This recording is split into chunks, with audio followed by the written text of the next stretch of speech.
Welcome back, Freedom Protectors. Today we're talking about Glock safety checks and build safety, two of the most important topics we could ever discuss in our build community. Now I'm going to go through with you today exactly how to do all of the safety checks on your Glock build to make sure that she's locked and loaded, ready to go, and she is safe to carry. Alright, let's go ahead and bang out these Glock safety checks. So the first thing that I'm going to do whenever I clear any weapon is to find the magazine release button and drop the magazine. Next, I'm going to go ahead and pull the slide back, and I'm going to look down that mag well along the back of the breech face into the feed ramp area up into the chamber as a first visual pass to make sure that I see no obstructions. The next thing I'm going to do, give it a couple of racks, and that's just a really good healthy habit to get into. Next, we're going to lock open the slide, and we are going to now visually and physically inspect this weapon to ensure that it is clear. I'm going to look down the mag well, and I'm going to make sure that it is clean, clear, and free from obstructions. I'm going to look along the back of this breech face area here, again, ensuring that it's clean, clear, and free from obstructions. I'm going to be looking at that firing pin hole to make sure that I do not see the firing pin protruding from the firing pin hole. I'm going to look down here into the feed ramp area and up into the chamber, again, ensuring that it is clean, clear, and free from obstructions. At this point here now, I have visually inspected this weapon and it appears to be clear. I am now going to do it physically. That means I'm going to take my finger, I'm going to come down into the magwell area and in a sweeping motion, come across the back of the breech face, up into the feed ramp area, through the chamber, and out, okay? So it looks just like this. And I do not feel anything, so we can go ahead and send that slide home, and this weapon is now clear. Now we need to do a takedown. And so what's very unique to Glock is it requires us to fire the gun in order to do a takedown and split the lower and the upper. And that kind of goes back to what I was talking about earlier, right? Freedom Protector, which is know the weapon you're working on. And so with the weapon pointed in a safe direction, we're going to go ahead and pull the trigger. Then I'm going to take my thumb and my index finger and I'm going to place it on either side of the slide lock. I'm going to apply some downward pressure. Now it's not going to move because it is currently engaged, and we're going to have to pull the slide back just a little bit to disengage it and release it so that it can go down. So I'm going to take my other hand, come up and over the slide just like this. And now with that downward pressure on that slide lock here, I'm going to pull the slide back just slightly. That's it. That's all it needed. And now I have that play that I need. And then I can push it off, and we have separated into two halves, an upper and a lower. The Glock has three safeties, okay? It has our trigger safety here, it has a drop safety up on our cruciform, and we have a firing pin safety on the slide. The first safety we're going to talk about is our trigger safety right here on our trigger shoe. Our trigger shoe is connected to our trigger bar. On the trigger bar, we have this portion here, which we refer to as the vertical extension or the shark fin. All the way back here on the trigger bar is our bird's beak, and this is the area that interacts with our connector. And then on top here, we have our cruciform, and at the rear where it's bent, that is our sear, okay? So to understand how our trigger safety works, in the back of it, we have a little tab. We call that the safety tab. And when I press in the safety on the front of the trigger shoe, the back is going to disengage and go inside the shoe, just like that. And when I release, it comes back out. So let's take a look at that now on a frame. Now remember that this gun is in the fired position because we had to fire it in order to separate it, okay? And so what we're going to do is I'm going to manually reset it by pushing that vertical extension, that shark fin, all the way forward. And as I do that, we're going to see that safety tab in the back of the shoe pop out and re-engage. See it? And now when I let it go back, it's going to put itself right against the back of the rear polymer of the trigger guard, just like that. And it is now engaged. And so we want to make sure that it has a really good tight fit resting up against the back of that polymer. And so what we're going to do is take our two thumbs and we're going to put it on either side of that trigger safety, and we're going to press down. And we're going to make sure that it has good resistance and that it's not giving way and disengaging. And that is good to go. The next thing we're going to do is check the operation of the trigger safety and make sure that it moves back and forth freely with no obstructions. So again, I'm going to push forward on my shark fin, and I'm going to press that trigger and making sure that the safety tab is engaging and disengaging with no problems, and it is. So that's a safety check for our trigger. That's good to go. The next one we're going to do is our drop safety, and so let's talk about that. All right, for our next check, we're going to be checking the drop safety on the cruciform, okay? And so let's understand how that works. So we have our trigger shoe and we had our safety. As I press that safety in and that safety tab retracts up into the shoe, as that is occurring, the trigger is moving back just like this, okay? And the rear here, that bird's beak, is hitting the arm of the connector. As it hits the arm of the connector, it's going to be guided down. And once it comes down, that's when the gun fires, okay? On the other side of our cruciform, what's happening is it's sitting up here on what we call the shelf. That's this area here. And as it's hitting that connector again, that angle, it's going to push it down and off the shelf. So what we need to make sure is that the cruciform is sitting up there nice and tight on that shelf, and that it doesn't automatically just fall off and cause the gun to fire. So let's look at our frame for a second, and we'll reset the trigger just like so. So here we are. What I'm going to do is take an armorer's punch, and I'm going to put it dead center of the cruciform, and I'm going to firmly push down and make sure that it does not fall off the shelf and fire the weapon. I'm also going to right on the sear, and I'm going to press down and make sure that it does not fall off that shelf. The next thing I'm going to do is take a small punch, and I'm going to put it between the front of the cruciform and the rear of the polymer, and I'm going to give it a little nudge. Just like this. I'm not manhandling this. I just want to make sure that it doesn't inadvertently, with just a light touch, fall off the shelf and fire the gun. And so that's it. That safety is good to go. That passes. All right, so let's understand the firing pin, the safety plunger, and how this all works together, and do our safety check for our firing pin safety. So on your firing pin, you have the lug face in the back. The lug face is married up, or engaged as we say, to the sear on the rear of the cruciform, just like that, okay? And our vertical extension is met and married up with our safety plunger, okay? And so when we pull the trigger, our vertical extension is telling the safety plunger, hey, I need to move, I'm being pulled, okay? And so as this is going back, and our married up on our lug face, this is going back, hits the angle of that connector and drops, our firing pin now, because it has a spring on it, is propelled forward.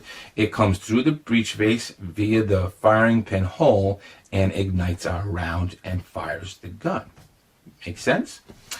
So here in the slide, we can see that the firing pin is protruding right now through the firing pin hole, and it's in the fired position. It's in the fired position because we had to fire the gun in order to do a takedown.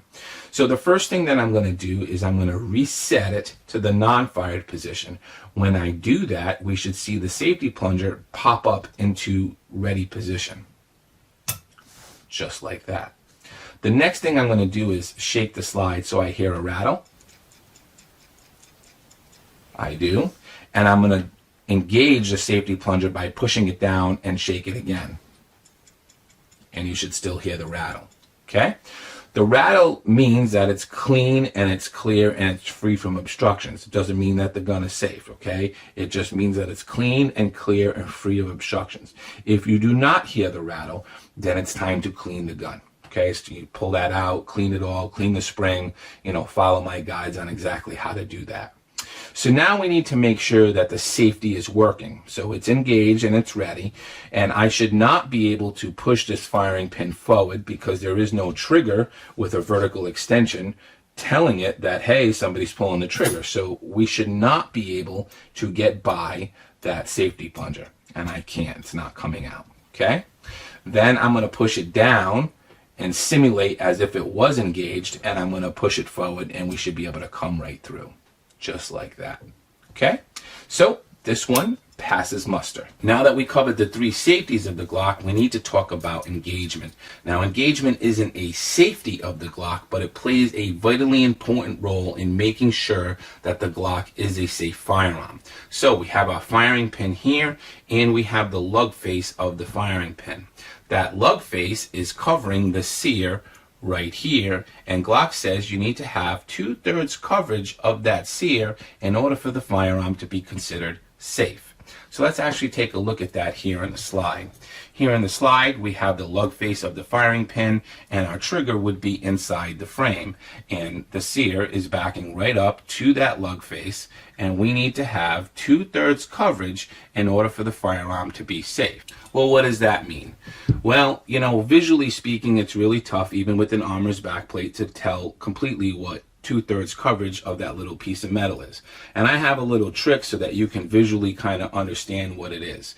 The sear on a trigger bar is usually around 1.3 millimeters, right? Sometimes it's 1.29, it can go up to as high as 1.33.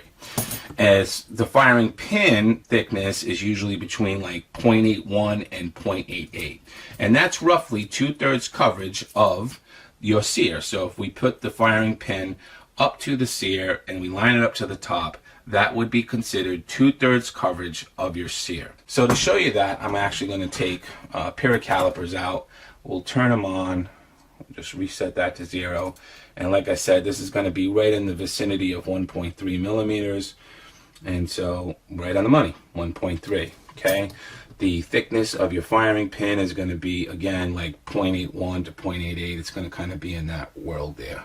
So 0.82, okay? So that's roughly the 2/3 coverage visually that you're looking for in order to make sure that the firearm is safe. So let's actually look down now and make sure that that's what's occurring. We're going to put our barrel in, our recoil spring in. I'm gonna take the firearm, okay? Then we're gonna take the magazine with dummy rounds and we're gonna insert it into the mag well. We're gonna chamber around and you're gonna look straight down at eye level, okay? I'm looking at eye level to make sure that I can see it. And I'm gonna put it here so we can see through this camera a little bit, but we wanna look straight at it at eye level to make sure that we have 2/3 coverage. And as you can see, that is always a very difficult thing to do. So a lot of times what we do is we put the gun flat on a table and we use our phone with the lens and we snap a high-res picture and then zoom in on it, okay? Now we can do that because we have an armor's backplate, which is a backplate that has been cut in half. So I'm going to go ahead and clear this weapon, right? What are we going to do? We're going to drop the mag. We're going to take the round out. We're going to do our visual inspection pass. Couple racks. Lock her open. Visual inspection. Physical inspection. Weapon is cleared. Point the weapon in a safe direction and pull the trigger. Okay? So now let me show you how to make, let me grab that. Let me show you how to make an armor's backplate. So this is our handy dandy fret cutters that we love in the build community, right? And all you're gonna do is take your backplate, take your fret cutters. We're gonna line up halfway. It's already cut for us right there. We're gonna line up the jaw right into that halfway point, just like that with our fret cutters, right? Nice and even, nice and straight. Just like that, and just boom, you now have an armor's backplate, just like that. And that just goes right into the back there. The fret cutters away. Now what I'm gonna do is I'm just gonna take this down and I'm gonna actually show you. Go ahead and do a takedown, okay? I'm gonna pop that off. And now with our new backplate, nice, I'm gonna line it up in here like so. I'm gonna take a channel liner tool and just push that spacer sleeve down. I'm going to take a Glock punch and push our extractor plunger down and then line that up and push it on. And voila, my friends, we have a handy dandy armor's backplate. Look at that, nice and beautiful and cut. Perfect, right? I'm going to go ahead and reassemble here. Put it back on our frame. Okay, and now we have a beautiful, fancy, custom-made, do-it-yourself backplate. Pretty simple, right? All All right, the last thing we need to talk about today is actually doing a drop test. So I'm gonna kind of clear some of this out, and then we're gonna get ready to do that. Now we get to have some fun and do a drop test. And you can see here I have some copy paper laid out as the surface we're gonna use to drop the gun onto. Now, copy paper is both hard enough yet durable enough that we don't have to worry about ruining our gun. The surface is important, but it's not as important as the height from which the gun is dropped and the weight of the gun. And to understand that, it comes down to Newton's second law of motion, which is for every action, there is an opposite and equal reaction. In this case, the weight of the gun times the speed that it's traveling, or the height from which it's dropped, is going to equal the impact that happens and the reaction that occurs from that impact. Now, earlier we were doing our safety checks, and you saw me take a small punch and go to the front of the cruciform and push it and give it a little nudge like this. Now, that's not found in any Glock manual or any Glock reference anywhere. That is me as a person who has drop tested so many weapons in my lifetime that I know that it's not the impact that causes it to fail, but rather the reaction, okay? That forward motion on that spring here coming forward, and that reaction going back, making that cruciform fail and drop off the shelf. Now, with that said, I have never had an OEM cruciform and an OEM spring fail on me, but I have had plenty of aftermarket springs and aftermarket triggers fail this test. Our next thing to keep in mind here is that you have to do this test before you put sights on. Okay, so we already did the safety checks, and these weapons are already been drop tested. So we're going to do this one today. So we don't have any sights on here, and I am going to run an optic. Well, an optic has weight, so we need to include that into our test. In order to do that, what I'm going to do is I'm going to take a couple pieces of black electrical tape, just like this, put it on, and I'm going to grab some ceramic magnets. And these are fantastic to use to simulate the weight of our optic, just like that. Okay, put one on top of the other, right on top of the tape, and now we have the weight mirroring what our holosun is.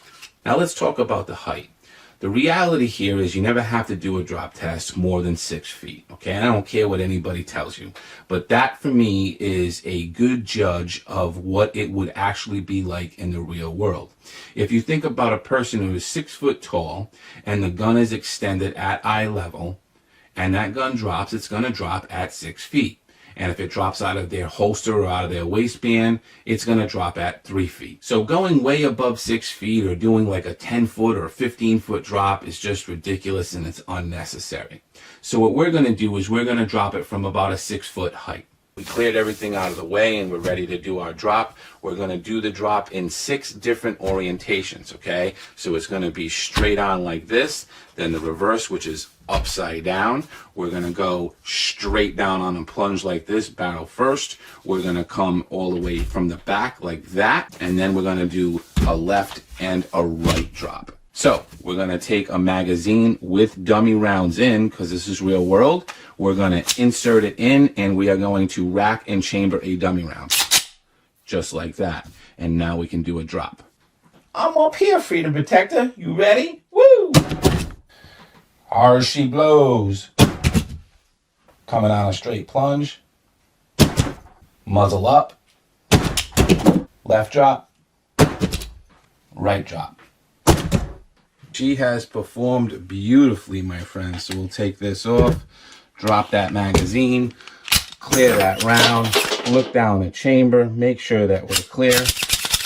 Couple racks, lock open the slide, do our visual check, and then our physical check, and we are good to go. She passed. That's it for today, my friends. Simplify, do or die.